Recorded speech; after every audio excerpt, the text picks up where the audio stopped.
Hello guys, once again Ijaz Hidayat and शिंजा Ijaz आपकी खिदमत में हाजिर हैं एक नई टॉक के साथ और नए डिस्कशन के साथ और क्वेश्चंस को आंसर करने के लिए हम लोग फिर इकट्ठे हो गए हैं। तो अभी हमारी जो पिछली वीडियो थी जो हमने बनाई थी डेल नीडो के ऊपर, तो उस पे एक क्वेश्चन किसी ने किया था। किसने क्वेश्चन किया था? रावी ने किया था। रावी जी कोई रावी है, उन्होंने कहा था कि सर आप प्लीज एलिब्रेट करें different types of could you please elaborate the different types of plegia specially custodial and micro including their usages with the year of experience working with Del Nido and St. Thomas practice। ये था। तो आज वैसे भी हमने कहा था कि हम कार्डियोप्लीजिया के डिफरेंट टाइप्स है, जैसे कस्टोडियल है, डेल नीडो है, सेंट थॉमस है, जिसे हम कोई कन्वेंशनल यूज करते हैं ब्लड कार्डियोप्लीजिया, इस पर बात हम करने वाले थे। हमने कहा था कि हम बात करेंगे, तो करते हैं जनाब बात शुरू। अगर कार्डियोप्लीजिया की बात करें तो उसमें माइक्रोप्लीजिया का भी जिक्र आया, तो आज हम माइक्रोप्लीजिया को भी थोड़ी कोशिश करेंगे टच करने की। और डेल नीडो और जो सेंट थॉमस है उसको भी थोड़ा एलिब्रेट करेंगे। सेंट थॉमस के आगे फिर एक्चुअली सेंट थॉमस ही एक ऐसी कार्डियोप्लीजिया सॉल्यूशन था जिसके बाद एक मॉडिफिकेशन आई और उससे उसी के अंदर पहले हॉट है, कोल्ड है, उसका हॉट शॉट है। एक हमारा फॉलोवर उसने ये लिखा था कि क्या would you like to tell us about the warm induction cardioplegia। तो आज सारा हम एक ही आज इसमें इसको कोशिश करते हैं इसको कवर करके तो फारिग होते हैं, लेकिन इससे पहले कि हम इसको कवर करें इस बात को, मेरे जितने भी परफ्यूजनिस्ट या मुझे देखने वाले हैं काइंडली मेरी वीडियो को लाइक करें, शेयर करें, सब्सक्राइब करें और कमेंट्स करें और सवाल करें और हम उसका जवाब देंगे। आप जब वीडियो को लाइक करते हैं तो हम अच्छा लगता है। हम आपसे सिर्फ यही आपसे डिमांड है कि सिर्फ लाइक करें और कमेंट्स करें, सवाल करें। और no one is perfect in this world. हम अपने तजर्बे आप तक रखेंगे और आपके तजर्बे आपके पास अच्छा कोई एक्सपीरियंस है, आपको पता है कि आप अच्छी प्रैक्टिस कर रहे हैं, आप हमें अपनी प्रैक्टिस बताएंगे सर ये चीज है। और हमारा मकसद वीडियो बनाने का है कि हम नॉलेज शेयर करें। तो चलें जी, रावी के सवाल को आगे लेते हुए बढ़ते हैं। तो टाइप्स ऑफ कार्डियोप्लीजिया पे बात करते हैं। तो दुनिया में आपको पता है जब स्टार्ट कार्डियोप्लीजिया हुआ तो उसमें आपने जनाब पहले क्रिस्टलाइट कार्डियोप्लीजिया दिया जाता था। क्रिस्टलाइट कार्डियोप्लीजिया सेंट थॉमस के एम्प्यूल्स आते थे जिसमें 20 ml का महलूल बना होता जिसके अंदर पोटेशियम होता था, बाइकार्ब है, प्रोकेन है, मैग्नीशियम है। तो वो एक महलूल होता था जो कि हम मिलाते थे 1 लीटर की सलाइन के अंदर, ठीक है। उसको हम आइसलेश में रखते थे बर्फ के अंदर टेम्परेचर, और फिर वो एनेस्थीसिया की तरफ से वो कनेक्शन दे के, और जब सर्जन क्रॉस क्लैम्प लगाता था तो हम पूरी लीटर की प्लीजिया देते थे, ठीक है। उसके बाद इसमें ये होता था कि जब आपको सेकंड डोज देनी पड़ती थी तो फिर 500 ml देते थे, फिर 500, तो उसमें डाइल्यूशन बहुत ज्यादा हो जाती थी। इसकी प्रिवेंशन के लिए इनके फर्दर इसको इम्यूडिल्यूशन को कम करने के लिए फिर फर्दर एक सबसे आइडियल जो थ्योरी आई वो तो ब्लड कार्डियोप्लीजिया। तो ब्लड कार्डियोप्लीजिया में हम क्या करते हैं, इसमें मुख्तलिफ मैन्युफैक्चरर्स आ गए हैं जिसमें हार्वर्ड्स वाले भी हैं, सेंट थॉमस भी है, उसके बाद बैक्स्टर हैं, हर डिफरेंट कंपनीज बड़ी हैं। जो फर्स्ट जो इसकी हिस्ट्री है कि फर्स्ट जो ब्लड कार्डियोप्लीजिया दिया था वो 1950s में दिया गया था, डॉक्टर मेलरोज ने दिया था। Melrose, exactly. तो जब उसने दिया तो आप थोड़ा सा इसमें बढ़ाएं। तो जो फर्स्ट प्लीजिया दिया गया, मतलब प्लीजिया सोल्यूशन तो यूज हो रहे थे बट ब्लड कार्डियोप्लीजिया नहीं यूज हो रहा था। तो फिर उन्होंने सोचा कि प्लीजिया से तो हार्ट, मतलब हमारा एक्चुअल काम सिर्फ हार्ट स्टॉप करना नहीं है, उसके मसल्स को प्रिवेंट करना, प्रिजर्व करना, प्रिजर्वेशन ऑफ द मसल्स। हां ठीक है। इस चीज के लिए फिर उन्होंने सोचा, डॉक्टर मेलरोज जो थे उन्होंने 1950s में ये फर्स्ट डोज जो है दी एंड इससे बहुत ज्यादा फायदा हुआ। अब इसके अंदर क्या है कि आप सबको पता ही होगा, सब प्रैक्टिस कर ही रहे हैं कि 4:1, 4 पार्ट्स आप ब्लड ले रहे हैं एंड 1 पार्ट डाइल्यूशन कम हुई, डाइल्यूशन कम हुई। अब इसका जो मेन पीछे की थ्योरी है वो ये है कि हम ब्लड इसलिए मिक्स कर रहे हैं ताकि जो ब्लड है उसके अंदर ऑक्सीजन होता है, तो आपके हार्ट की जो मसल्स हैं उनको अच्छी ऑक्सीजनेशन भी मिल गई। एक और मैं कंसेप्ट आपको क्लियर करूं कि हार्ट जो स्टॉप होता है वो डायस्टली फेज में होता है, सिस्टली फेज में नहीं होता। अगर आप सोडियम आप पोटेशियम क्लोराइड जब देते हैं तो हार्ट ए सिस्टली में जाता है, उसकी जो अगर ईसीजी पे देंगे तो ईसीजी ब्रॉड होती जाती है, तो हार्ट सिस्टली फेज में बंद नहीं होता, डायस्टली फेज में रिलैक्स मसल बंद होते हैं, ठीक है। और अगर आप कैल्शियम का ज्यादा इस्तेमाल करें तो इसके अंदर, सॉरी मैं बताती हूँ, सॉरी जी। अब इसके अंदर ये था जहां तक मेरी नॉलेज है, जो मैंने मेरी ऑब्जर्वेशन हम इसको शॉर्ट करेंगे ताकि हमें कस्टोडियल भी करना करना तो इसलिए तो इसके अंदर यही है कि जो क्रिस्टलॉइड्स हैं उसके अंदर पोटेशियम क्वांटिटी ज्यादा है जो कि एक्ट करती है हार्ट मसल्स पर जाके उसकी एक्शन पोटेंशियल पे। जो रेस्टिंग मेम्ब्रेन है वो आपकी होती है -85 मिलीवॉट। तो जब पोटेशियम की कॉन्सेंट्रेशन ज्यादा हो जाती है तो जो पोटेशियम है वो जाके जब रेस्टिंग मेम्ब्रेन पे एक्ट करेगा तो आपकी वो -45 टू -30 हो जाएगी। इसका मतलब है कि जो हार्ट कॉन्ट्रेक्टिलिटी है वो कम हो जाएगी। जब हार्ट कॉन्ट्रेक्टिलिटी खत्म हो जाएगी तो हार्ट आपका डायस्टली फेज में प्लस हम उसमें ठंडा दे रहे हैं ना, टेम्परेचर भी गिराते हैं तो उसकी जो ऑक्सीजन की कंजम्पशन वो भी रिड्यूस हो जाती है। और हम 4 पार्ट्स ब्लड दे रहे हैं तो 4 पार्ट्स के अंदर न्यूट्रिएंट्स भी उसको मिल रहे हैं। उसके और उसका जो ब्लड का जो पीएच लेवल होता है ब्लड कार्डियोलेट का वो होता है एल्कलॉटिक जी, एसिडोटिक नहीं होता। तो ये बेनिफिट है उसके मसल के न्यूट्रिएंट्स को। अब इसी के सेकंड स्टेप में हम फास्ट फॉरवर्ड कंपेयर ताकि जल्दी डेलनीडो को अगर हम कंपेयर करते हैं नहीं इसका पहले कस्टोडियल ये कि हम जो क्वेश्चन आया था सॉरी ब्लड पी लीजिएगा वार्म क्यों, हम इसके जो टाइप्स हैं कि सर आप वार्म क्यों यूज करते हैं और किस टाइम यूज करते हैं। ठीक है। तो उसके अंदर ये है कि ये एक बहुत डिबेटेबल थ्योरी है कि आप कोल्ड क्यों यूज कर रहे हैं या वार्म क्यों यूज कर रहे हैं। कोल्ड आप इसलिए यूज करते हैं कि ब्लड रिक्वायरमेंट, ब्लड जो है ब्लड के अंदर जो ऑक्सीजन रिक्वायरमेंट है वो हार्ट के मसल्स की कम हो जाए और वो इजिली ऑक्सीजनेट होते रहे। बाकी ये वार्म का जो है ये भी एक डिबेटेबल है, वो इसलिए सर्जन प्रेफर करते हैं ताकि जो हार्ट मसल्स है एकदम से सडनली इफेक्ट, जैसे आप गाड़ी 120 की स्पीड से चलाते हैं, सडनली आप ब्रेक लगाएंगे तो क्या होगा, पीछे से कोलैप्स रोलिंग और आप एक्सीडेंट। इसलिए कहते हैं muscle use to normal temperature. तो आप जो वार्म इंडक्शन पहले को 300 ml देते हैं वो इसलिए होता है कि प्लीजिया का हाई पोटेशियम के साथ जब वार्म देते हैं तो उसके नॉर्मल टेम्परेचर को मीट करता है। फिर वंस वो हार्ट स्टॉप होना शुरू करता है तो फिर आप एकदम स्विच कोल्ड करते हो, सडनली आप कोल्ड नहीं। लेकिन ये एक debatable surgeon preference for the hot shot में भी यही है कि डिबेटेबल है, कुछ सर्जन प्रेफर करते हैं कुछ नहीं करते। लेकिन ये है कि hot shot is much beneficial as compared to warm induction. तो हॉट शॉट में जब आप क्योंकि आपके एरिथमियास कम हो जाते हैं उससे, कॉर्नरी वार्म होती है तो फिर कंट्रैक्टिलिटी वापस आती इंक्रीज हो जाती है। आपको मतलब आप हॉट शॉट देते हैं तो आपको शॉक की नीड नहीं होती मोस्टली। ठीक है, ये हो गया। अब सेकेंडली हम जाएंगे माइक्रोप्लीजिया पे चले जाते हैं। फिर स्टूडेंट माइक्रोप्लीजिया में ये थ्योरी आई सामने के डाइल्यूशन पे, यहाँ तो 200 ml दे रही है। अब माइक्रोप्लीजिया में वो कहते हैं कि सिरिंज पंप के अंदर 20 ml 50 ml की सिरिंज भरते हैं, उसमें कंसंट्रेशन टारगेट वही होता है कि आपका पोटेशियम जो रेट है वो 20 to 24 milliequivalent per litre से, लीटर में 24 से ज्यादा ना हो। कुछ सेंटर 20 करते हैं, कोई 22, कोई अपने सेंटर के हिसाब से। तो 20 to 24 milliequivalent per litre के हिसाब से वो सिरिंज पंप का जो है जो डोज है लीटर में इतनी जानी चाहिए। रेट वो सेट करते हैं, मुझे रेट अब स्टिल कंफ्यूजिंग, मुझे 500 ml पर आवर इसका कुछ हिसाब से, आप जस्ट मिसिंग ना हो, मुझे अभी याद नहीं क्योंकि बहुत अरसा हुआ कि मैंने माइक्रोप्लीजिया यूज नहीं किया। लेकिन ये कि वो एक स्पेसिफिक रेट सिरिंज पंप पे सेट करते हैं और फिर आपका जो आपके पास कार्डियोप्लीजिया डिलीवरी सिस्टम नहीं होता तो आप क्या करते हैं डायरेक्ट जो आपका कार्डियोप्लीजिया पंप में 1/4 की ट्यूब लगाते हैं जो ऑक्सीजनेटर से आती है और फिर आप उसके दरमियान एक 1/4 का कनेक्टर लगाते हैं, उस पर 3 वे लगाते हैं। इसमें प्रेशर डोम लगाते हैं ताकि आपका प्रेशर भी आता है और दूसरे पोर्ट के अंदर वो लगाते हैं सिरिंज पंप का कनेक्शन। तो जैसे आप प्लीजिया, डॉक्टर कहता है कि रन द कार्डियोप्लीजिया, सर्जन कहता है तो आप प्लीजिया जब रन करते हो तो इसमें टेम्परेचर वही टेम्परेचर प्लीजिया का जो कि ब्लड टेम्परेचर है, जो एक्चुअल ऑफ ब्लड टेम्परेचर है वो 34 भी हो सकता है, 33 भी हो सकता है, 37 भी हो सकता है, क्योंकि आप कोल्ड नहीं कर सकते, प्लीजिया की डिवाइस अवेलेबल नहीं है। तो आप एक स्पेसिफिक 300 ml और 250 ml पर आवर के हिसाब से आप दे रहे हैं, पंप से दे रहे हैं, ये जो रोलर पंप से।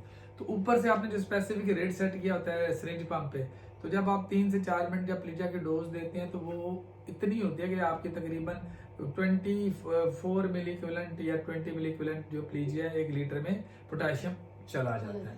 आप उस सिरिंज पंप में जो मेलोल आपने सेट किया था वो ये वही होता है, जैसे आप सेंट थॉमस का भी ले सकते हैं या खुद आप प्रिपेयर कर सकते हैं, जिसमें आप बाइकार्ब डाल देते हो, मैग्नीशियम डाल देते हो, पोटेशियम मैनिटोल, तो इसका एक फार्मूला है मैंने इसका माइक्रोप्लीजिया का। तो ये एक टेक्निक है जिसमें सिर्फ आप 1 लीटर में 20 ml देते हो, डाइल्यूशन ही कोई नहीं है इसमें, डाइल्यूशन नहीं है, आपकी डाइल्यूशन बिल्कुल भी नहीं है, ये प्लस पॉइंट है।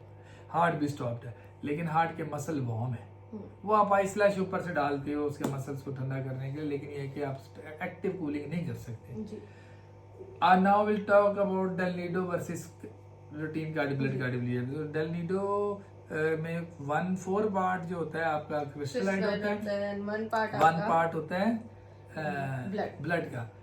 अब इसका भी वही होता है कि पोटेशियम आपका तकरीबन 20 से 24 मिली इक्विवेलेंट पर लीटर। इसमें पोटेशियम का जो है वो थोड़ा सा इंक्रीज हो जाता है, 24 मिली 24 हो जाता है। और लेकिन इधर मैग्नीशियम का रेट ये बढ़ाते हैं, मैग्नीशियम का रेट बढ़ाते हैं, इसलिए रेट बढ़ जाता है क्योंकि आप 800 ml जब देंगे तो ज्यादा मैग्नीशियम जाएगा उसके अंदर, 800 ml के फ्लूइड के अंदर। और उसमें कैल्शियम का ये बेनिफिट मिल जाता है आपको कि एक तो एंटी रिदमिक है, हार्ट के जो मसल की इंस्टेबिलिटी को मेंटेन करता है, प्लस मैग्नीशियम का प्लस काम कैल्शियम चैनल ब्लॉकर्स को ब्लॉक कर देता है। हाँ, तो ब्लॉक करता है तो इसका कंट्रैक्टिलिटी आने के चांसेस बहुत जब कम होते हैं। मैग्नीशियम हाई हो जाता है तो कैल्शियम चैनल ब्लॉकर्स स्टॉप हो जाते हैं। जब वो ब्लॉक हो जाते हैं तो ऑटोमेटिकली कॉन्ट्रैक्टिलिटी आपकी कम हो जाती है। जब कॉन्ट्रैक्टिलिटी खत्म हो गई तो आपका हार्ट डायस्टोलिक फेज तो फिर आपके सर्जन को एक लंबा टाइम मिलता है, पीरियड मिल तो जाता आप आराम से ऑपरेशन को लॉन्ग प्रोसीजर, जैसे कम्प्लेक्स केसेस है, कंजेनिटल केसेस हैं, इसमें पीडियाट्रिक में भी है। पीडियाट्रिक में जो आप डोज यूज करते हो वो करते हो 30 ml पर किलो के हिसाब से। पीडियाट्रिक एडल्ट में आप यूज करो 20 ml पर किलो के हिसाब से, ठीक है।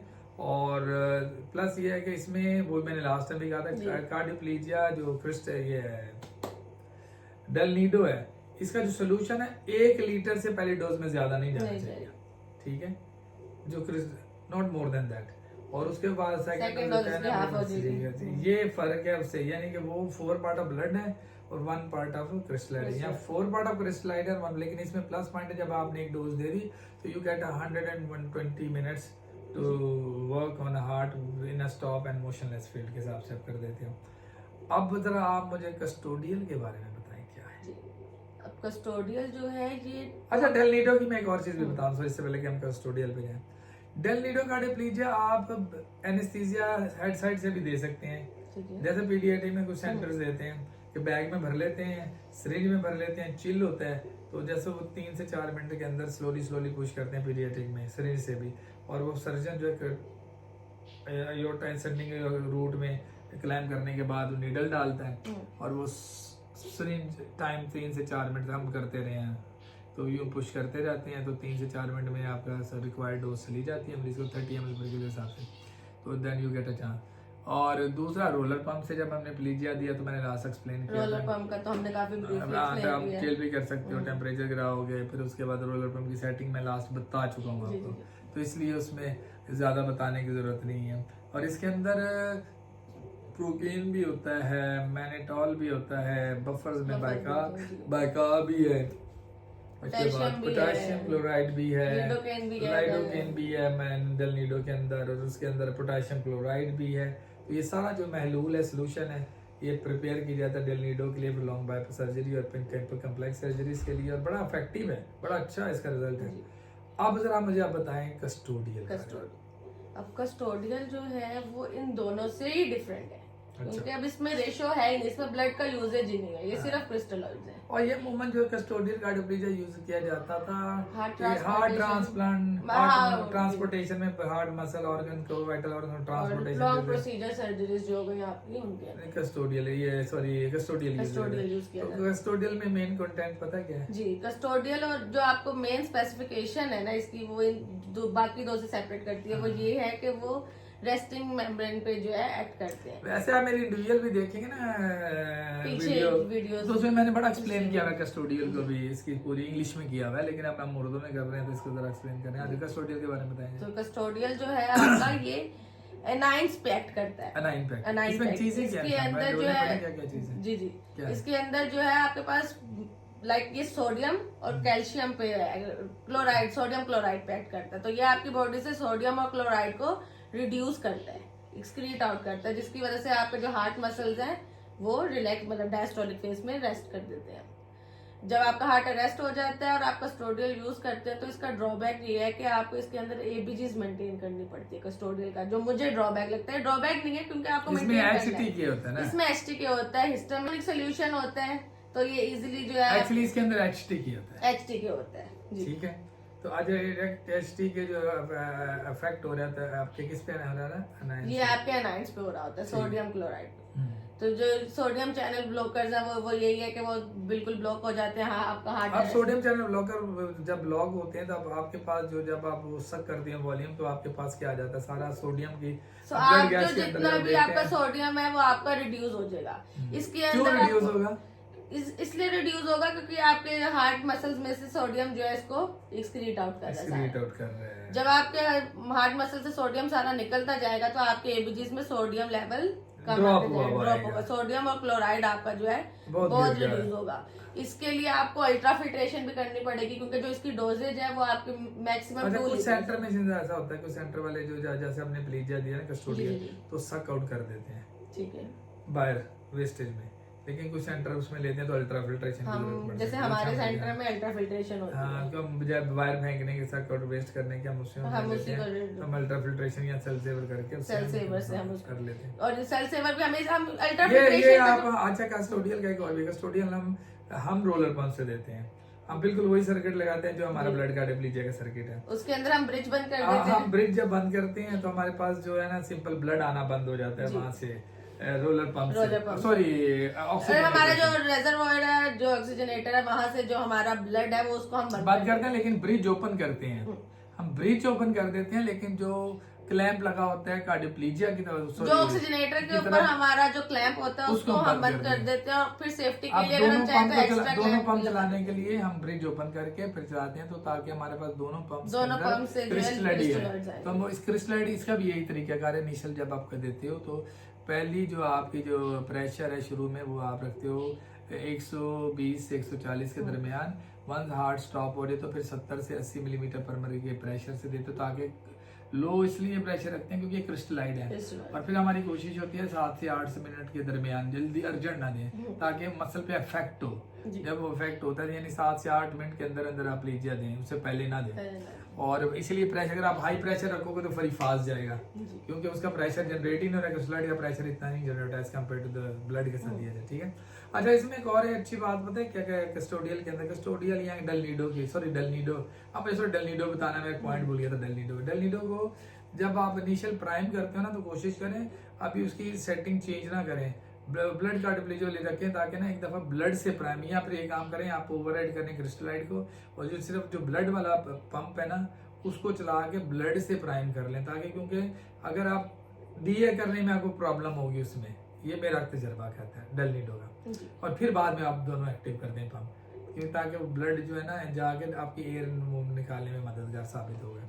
ये डेलनीडो की मैं बात कर रहा हूँ। अब कस्टोडियल आप हेड साइड से भी दे सकते हैं मैनुअल प्रेशर से, सिरिंज पंप से, रोलर पंप से जैसे हम डुअल पंप से देते हैं वो ज्यादा आइडियल होता है। एक दफा आपने डोज दे दी तो वही 90 मिनट में सर्जन को इन्फॉर्म करना 120 120 में 120 तक आप वेट कर सकते हैं और उसके बाद जो है 120 तक वैसे प्रोसीजर आपका ऑलमोस्ट एंड हो ही जाता है। बट स्टिल अगर सर्जन देना चाहे तो फिर सेकंड डोज आपकी हाफ डोज हो जाएगी।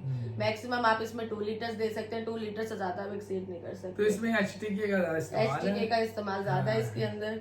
और मैक्सिमम इसके अंदर जो मेन चीज है वो यही है कि आपको एबीजीज देखनी पड़ती है। इसके अंदर आपकी पोटेशियम कंसंट्रेशन हाई हो जाती है। एग्जैक्टली क्यों बढ़ती है? क्योंकि आपका सोडियम चैनल जो है जी आपका जो है क्या कहते हैं इसको सोडियम पोटेशियम चैनल रिवर्स चलता है ना जी। तो जो सोडियम है वो आपकी एक्सक्रीट आउट हो जाएगा तो मगर पोटेशियम तो कहीं भी नहीं निकल रहा तो वो उसकी रिटेंशन होना शुरू हो जाएगी बॉडी के अंदर। तो जो आपका पोटेशियम है वो हाई हो जाएगा।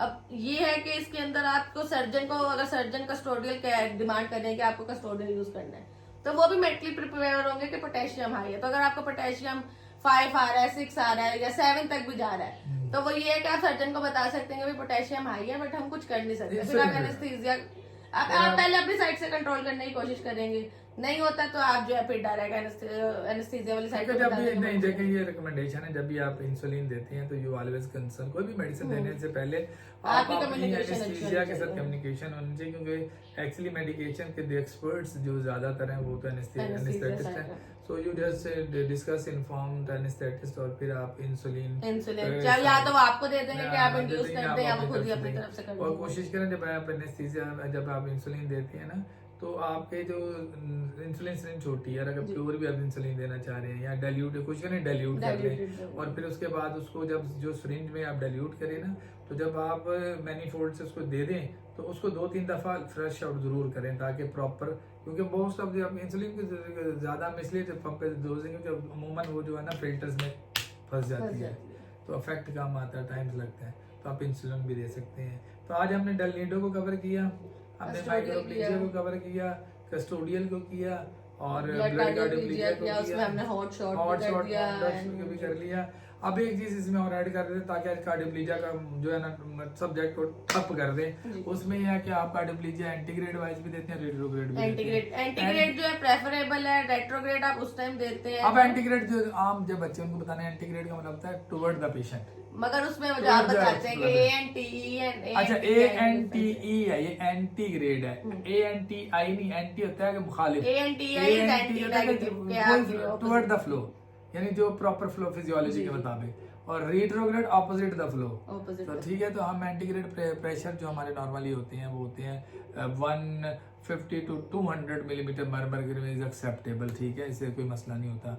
और जो रेट्रोग्रेड प्रेशर है वो 35 to 45 मिलीमीटर पर मरकरी प्रेशर रखें, normally depend on the coronary. आप जो एंटीग्रेड में फ्लो आपका अमूमन होता है 250 to 300 ml पर आवर के हिसाब से देते हैं। रेट्रोग्रेड में आपका प्रेशर होता है flow almost like 100 to 150 ml per hour के हिसाब पर मिनट के, सॉरी उसमें पर मिनट पर आवर मुंह से निकल गया, सॉरी फॉर दैट। और उसके अलावा रेट्रोग्रेड का जो है एक ड्रॉबैक ये है कि रेट्रोग्रेड के अंदर आपकी जो राइट वेंट्रिकल्स हैं उनको परफ्यूजन अच्छी नहीं होती, क्योंकि वो आपको बाईपास कर देता है, तो इस वजह से जो ये इसका एक ड्रॉबैक है। दूसरा ये कि अगर आप फ्लो ज्यादा कर देंगे, प्रेशर्स आपके हाई होंगे, तो इंटीमा आपकी रप्चर हो सकती है, उनको डैमेज हो सकता है। तो बस ये ड्रॉबैक है, काफी लंबा हो गया जी, मगर ये है कि इसको खत्म कर। एंड कुछ सर्जरीज ऐसी होती हैं जिसके अंदर एंटी रेट्रो बोथ हम यूज कर रहे हैं। एग्जैक्टली, कुछ ऐसे मरीज होते हैं जिनमें, अच्छा फिर ग्राफ डोज भी होता है जी, कुछ ग्राफ डोज भी होता है। अच्छा, कुछ ऐसे मरीज होते हैं जिनकी कॉर्नरीज ब्लॉकेजेस बहुत ज्यादा होती हैं, तो उनमें जब आप क्या सर्जन क्या करते हैं, जैसे उन्होंने डिस्टल लगाया ग्राफ्ट तो लगा लिया, तो उसको फिर वो परफ्यूज करके आप सिरिंज पंप से, और कभी तो सिरिंज से पुश करते हैं प्लीज, और कभी बास्केट नहीं, कभी हम क्या यूज करते हैं, हम जो है ना आपका कार्डियोप्लेजिया की नीडल लगा देते हैं उसके अंदर, तो फिर हमें पंप से देना होता है। और इसमें जो प्रेशर्स आप रखते हो वो रखते हो, अगर जो ग्राफ्ट प्लेजिया आप देते हो पंप के थ्रू, तो आपको 100-120 से ज्यादा प्रेशर कभी ना रखें, और फिर जितना फ्लो आ रहा है वो सब सर्जन को बताएं कि इतना फ्लो, तो यूजुअली वो 100 ml देते हैं एक ग्राफ्ट से, एक ग्राफ्ट मैक्सिमम 100 ml देते हैं। तो ये है ग्राफ्ट डोज प्लेजिया। और जिस तुमने बोला कि इसमें कभी कभी ऐसे मरीज होते हैं जिनको ऑस्टियल से जिनमें रूट सर्जरीज हो रही होती हैं, या एओर्टा पे काम होता है, तो उसमें जब एओर्टा खोले या एओर्टिक वाल्व है, तो फिर वो ऑस्टियल से देते हैं, कभी वो बलून टिप यूज कर लेते हैं, कभी बास्केट टिप यूज कर लेते हैं, वो सर्जन की प्रेफरेंस है। तो मेरे ख्याल आज हम इसको करते हैं यहाँ पे एंड, तो कार्डियोप्लेजिया वाला चैप्टर को करते हैं क्लोज। तो मेरे प्यारे बच्चों, मेरे साथियों, मेरे भाइयों, मेरे बहनों, और जो भी मेरे जूनियर्स ग्रुप हैं, आप इस वीडियो को लाइक करें, शेयर करें, सवाल करें, और हम उसका जवाब देंगे। Have a nice and good day.